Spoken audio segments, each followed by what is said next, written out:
Imagine this: 90% of all humans gone, not by war, not by famine, but by something far more terrifying. The Ice Age didn't just freeze the earth, it hunted us. People vanished in the snow, entire families torn apart, trails of blood leading nowhere, screams swallowed by the blizzard. And one man, desperate to keep his newborn alive, would soon discover the cold wasn't the only predator out there. A man stumbles through the snow, his breath ragged, his skin blue from the cold. Behind him, something moves. A shadow, huge, unnatural, not beast, not man. His newborn is crying in a cave far behind him, his wife too weak to move. And he knows, if he doesn't return with food, both will be dead before dawn. But what hunts him out here isn't just the cold, or the wolves, or the saber-tooth. It is something no one can explain, something that should not exist. This is the story of one man's desperate journey, and the nightmare that stalked him in the endless white. The Ice Age was cruel. Temperatures dropped so low that even fire struggled to fight the cold. For most, survival meant finding enough meat to last a day, sometimes only a mouthful. But for him, survival meant more hay. Had a wife who had just given birth. Their child's cries were thin, weak, fading, and in those moments, a man becomes something else. Hunger claws at his stomach, frost bites into his bones, but the thought of losing his family burns hotter than fire. He grips a sharpened spear, carved from mammoth bone, and sets out into the blizzard. The world is a graveyard of ice trees, buried in snow, rivers frozen solid, the wind howling like a predator. Yet the silence beneath it hides other dangers.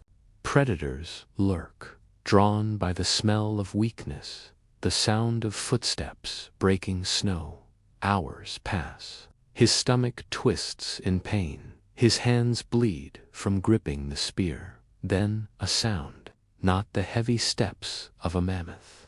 Not the low growl of a wolf. Something different. Something wet, heavy, dragging. He freezes. His instincts scream. The forests of the Ice Age were filled with creatures science still struggles to understand: giants, beasts, monsters that defied imagination. And sometimes, in that frozen dark, things appeared that weren't written in any cave painting. The shadow emerges, tall, twisted, its body covered in pale fur that blends into the snow. Its face stretched too long, its eyes glowing faintly in the blizzard. It doesn't walk like an animal, it moves wrong, jerky, deliberate, as though it knows what it's hunting. He wants to run, but he can't. His child's face burns in his mind. His wife's weak voice telling him, don't come back without food. He forces himself to stay. He tracks a herd of reindeer, pushing past exhaustion, pushing past the horror stalking him. But the shadow follows, always just behind.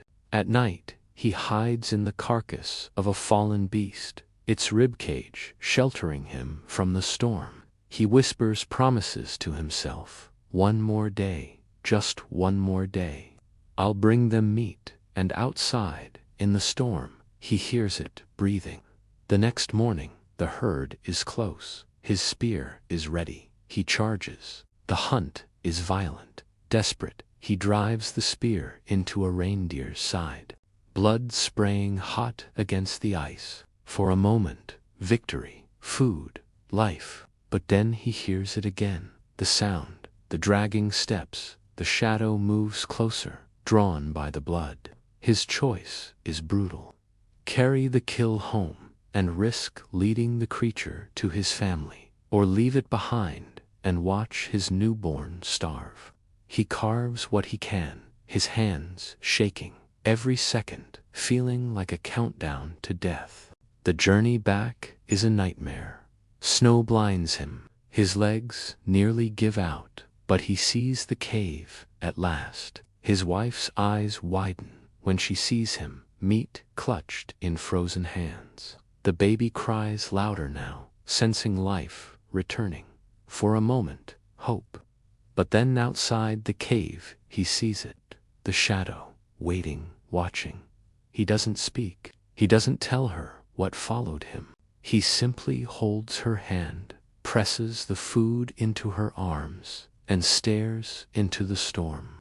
He knows the Ice Age nearly ended humanity, and he knows not everything that hunted them was written in history.